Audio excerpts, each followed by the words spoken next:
What do you do with 116 old solar panels? Today we're ripping out all these old panels that you can see behind me and replacing them with 96 brand new ultra efficient ones. We're about to seriously ramp up the output of this solar farm, making for one very happy customer. But there's a big problem: disposing of the old panels. Currently, there seems to be only a few feasible options. 1, send them to landfill. 2, recycle them. Or 3, stick them on eBay and let DIY Dave seriously up his barbecue game. Can you light a barbecue with a solar panel? Yay! And to complicate the matter even more, these panels are perfectly fine. They're generating a huge amount of power already for our customer. I just can't bring myself to throw them in a skip. So we've come up with a genius solution, but you have to keep watching to find out what it is. So like and subscribe, share the video out with someone else who might enjoy it, and let's go.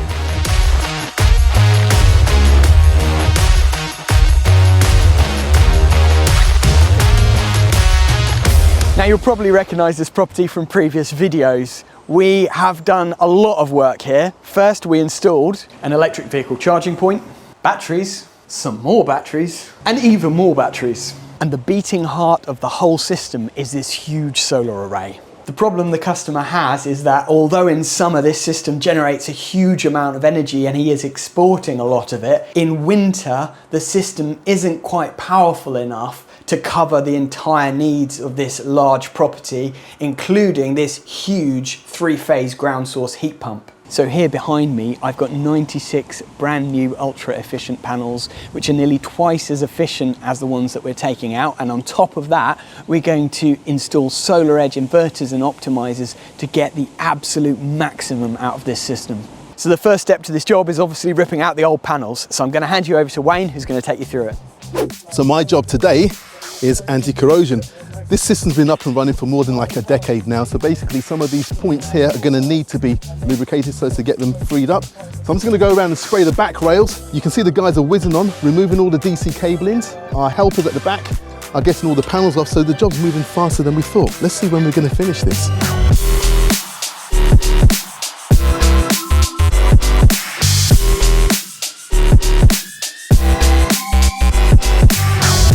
The reason why we have to spray these is because we want to move these vertical rails and make them slightly wider, because our new panels are bigger than the old ones. So in reality, we're actually going to have less panels along here, but we want to make this easy for us to slide them along and make our adjustments as we go along. Let's see how the guys are going to do that. The Optimizers will have to go on this. That's what Jordan had in mind. Yeah. So are the panels to be honest, the same it might size, be or are they slightly wider and slightly longer. The reality, because they're longer, this is going to shoot off maybe another 15 centimeters higher, but he wants the height at the bottom to remain the same. Right. So whatever you do, although they're whipping these panels off, make a note of how high it is so we can replicate this. Otherwise we'll be thinking, how tall was it again? Yeah. It's about one subway. One subway. See my guys, eh?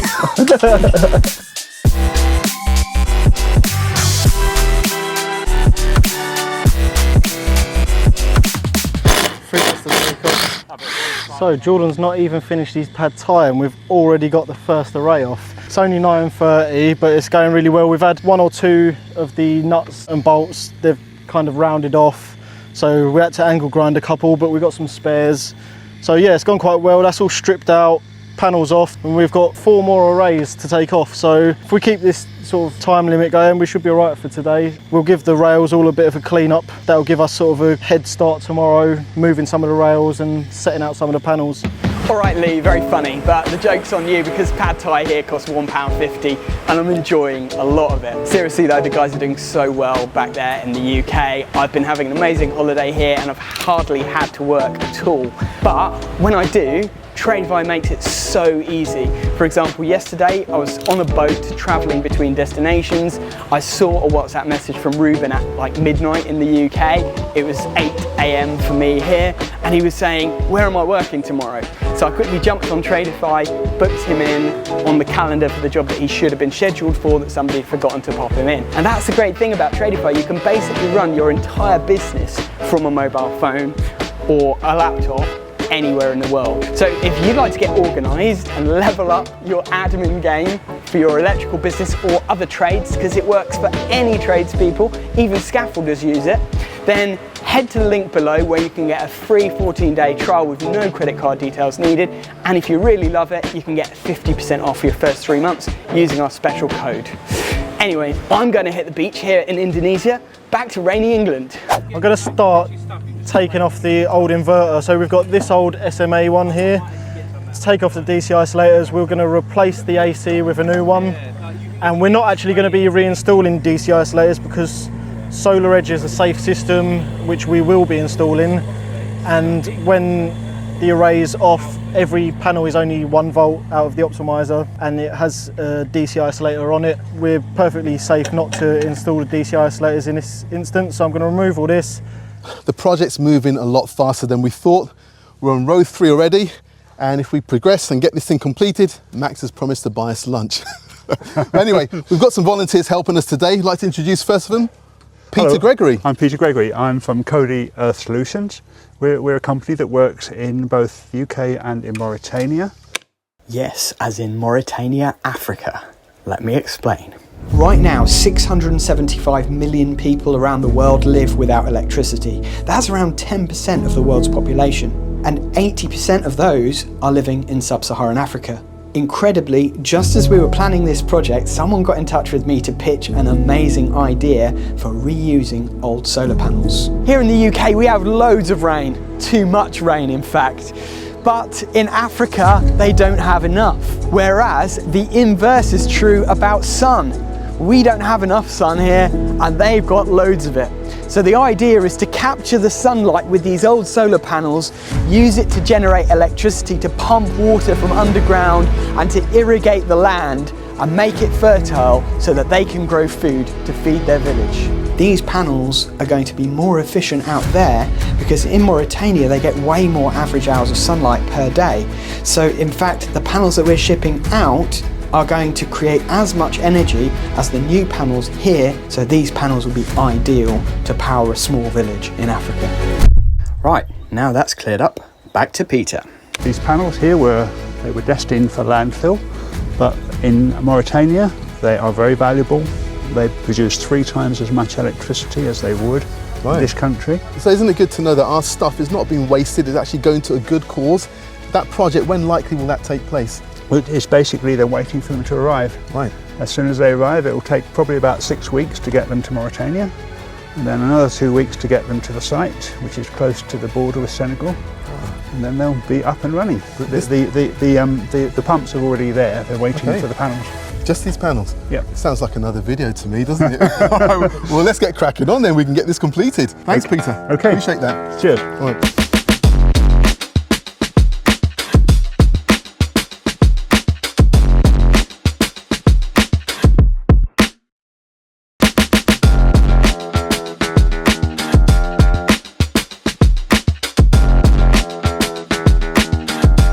First 3 arrays are now taken off. We're bracing ourselves and getting ready to take the very last panels off the last array. So I think it's time to get started, 11:45. Right, so let's go for it.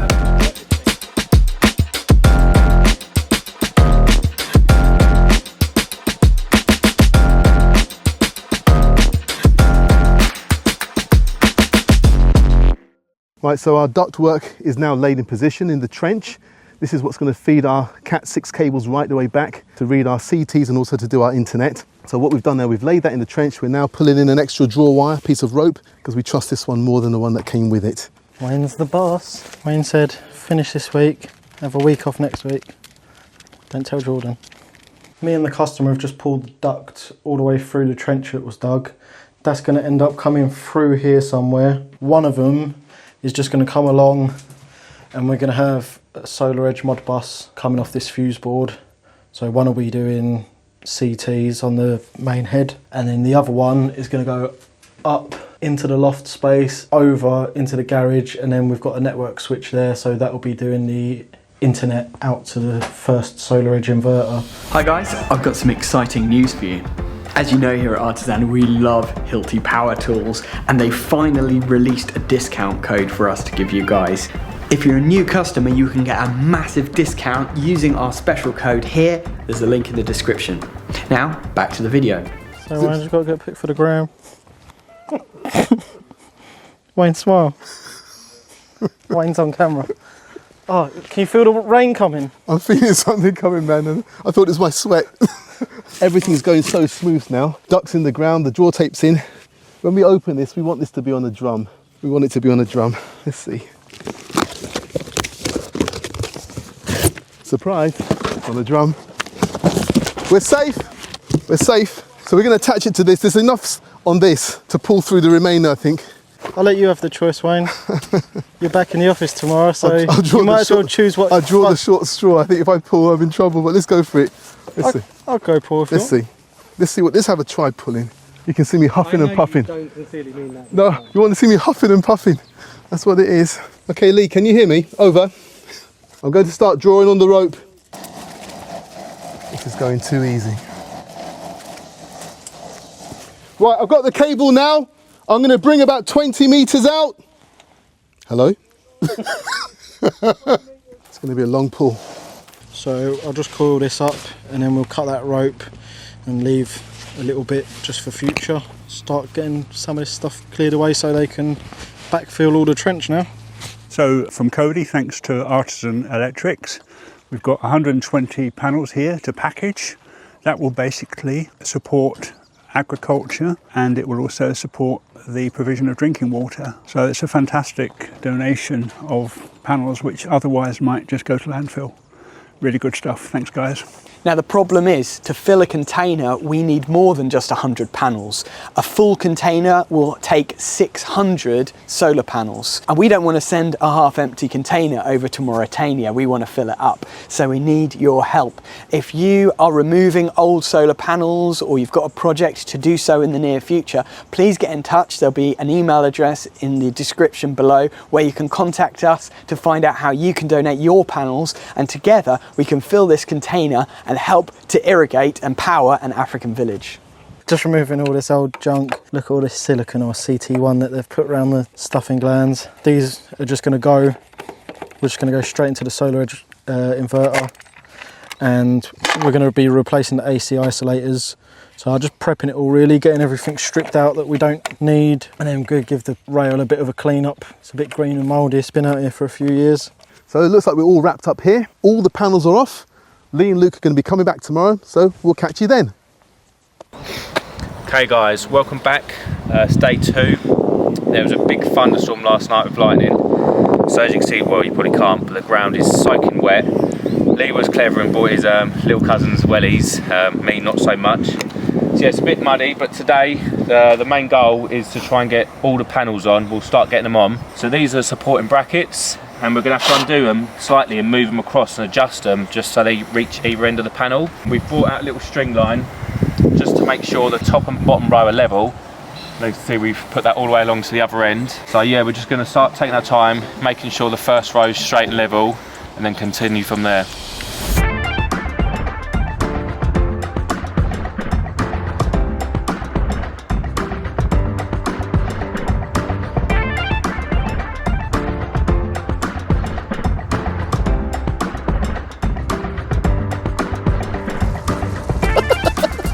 Where is it even coming out of? Hold on. I ain't standing in front of this again today. Oh, you didn't tighten it. Oh.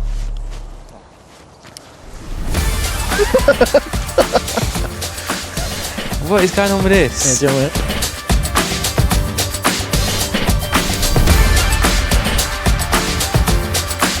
it. Day 4 in the Artisan house.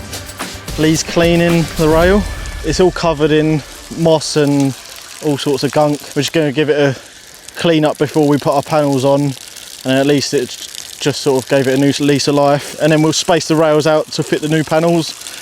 By that time, hopefully John and Ruben will be here, and then we'll just start getting all the panels. Hopefully we'll get them all on today.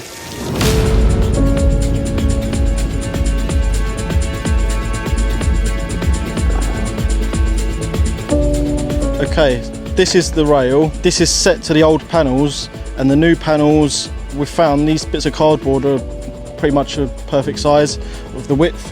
So if we hold that on, what we're doing is we're loosening these from behind, sliding it along to the end of the cardboard, and we're just going to go along all the way and do that, and then hopefully when the other guys turn up we can just all start putting panels on and it should go quite smooth.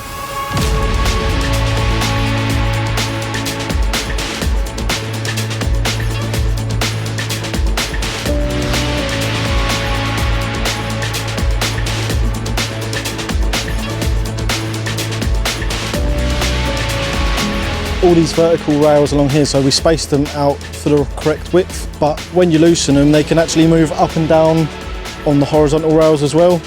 So what we need to do, each panel we put on, we just need to adjust it up or down so the clamps are in the right place.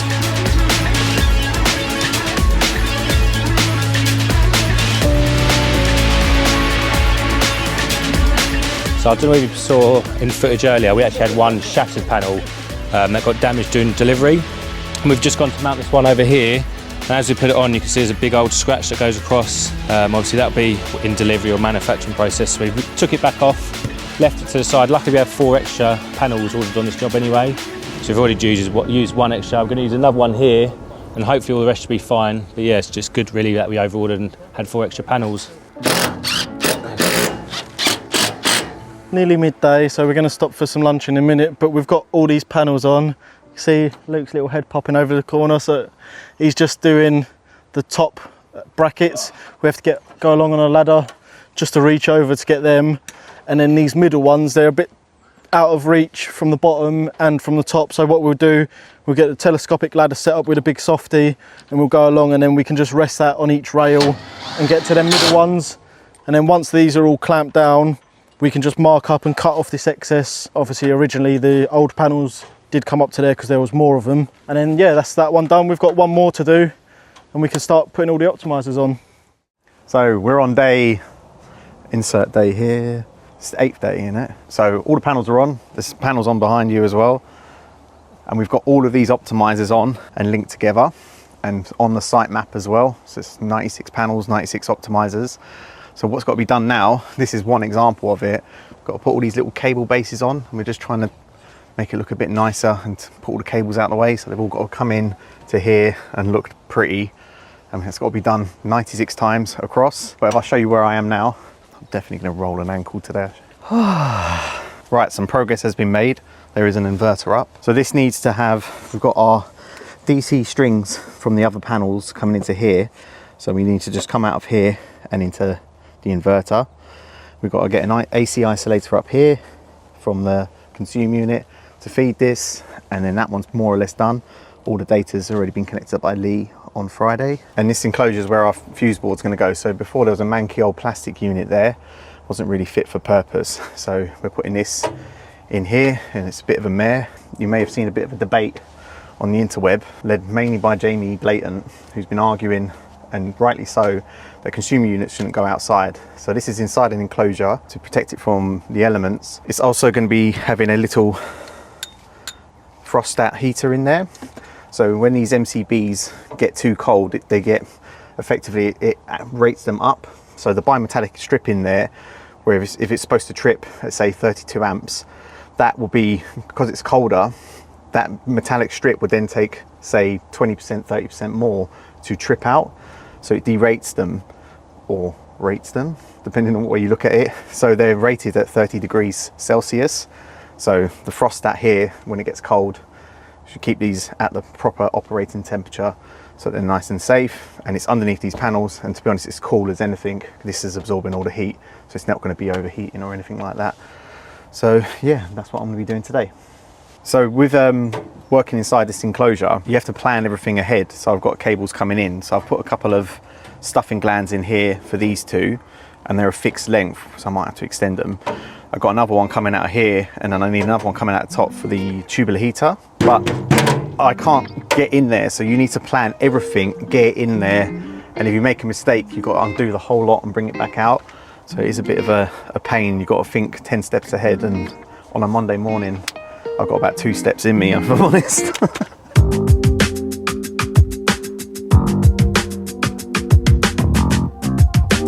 So this inverter, there's 2 inverters going in here. This is a 25 kilowatt hour. This has built-in surge protection on it. on the DC side.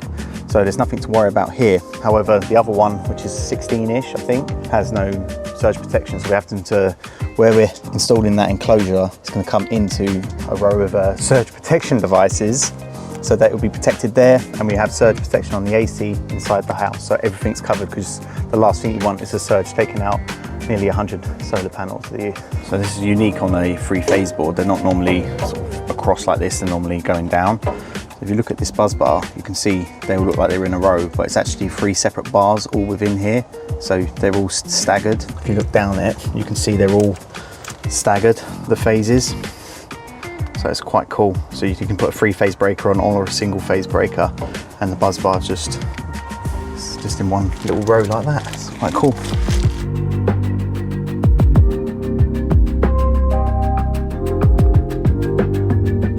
This drill bit set used to be really full. Can you see the gaping holes in there? But I've still got my Diddy one for extra small holes.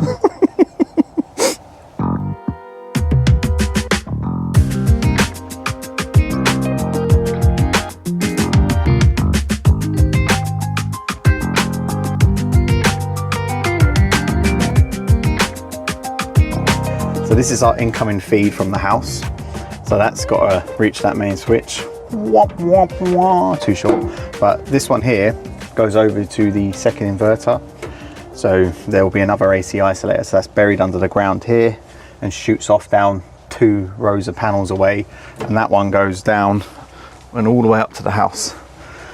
And there'll be another one coming out of here, through here, to go to an isolator to feed this one. So I'm gonna have to crimp and extend these, but at least it's inside the enclosure, so none of this single insulation is outside. And then I've got another HO7 cable, which is somewhere. It's gonna come out of here and go to the isolator. Luke's turned up with the isolators now. I think he's gonna be mounting the inverter over there, so why don't you go check out what he's doing. That's a cat. Here, horsey.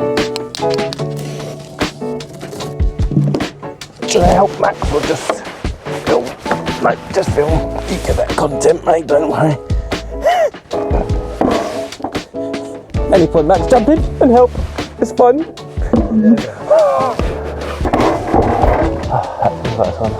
So I'm just in the middle of extending these. Now you might look at that and think, oh, that's green. Electricity can't see colours. It doesn't know what cable's going down. So that's the 16mm I've got. So I've pushed heat shrink over this, but I've put another bit over the top of it, just in case, because that is just completely bare metal. So I'd rather have it double insulated there. Now it being extended, I can take that up across the top and bend that nicely, dress it in, and then yeah, start getting the breakers in.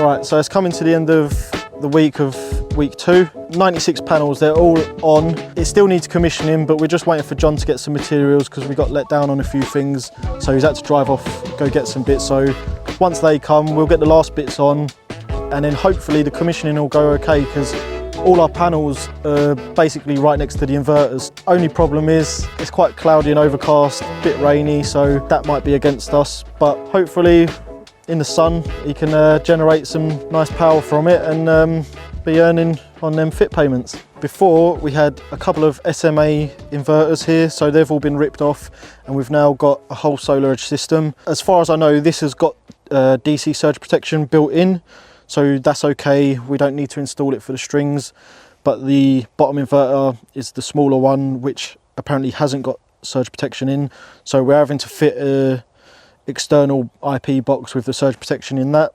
Other than that, we've got our cables coming out, and we've fitted all our Optimisers easily accessible behind on the rails. All our cables are dressed in behind.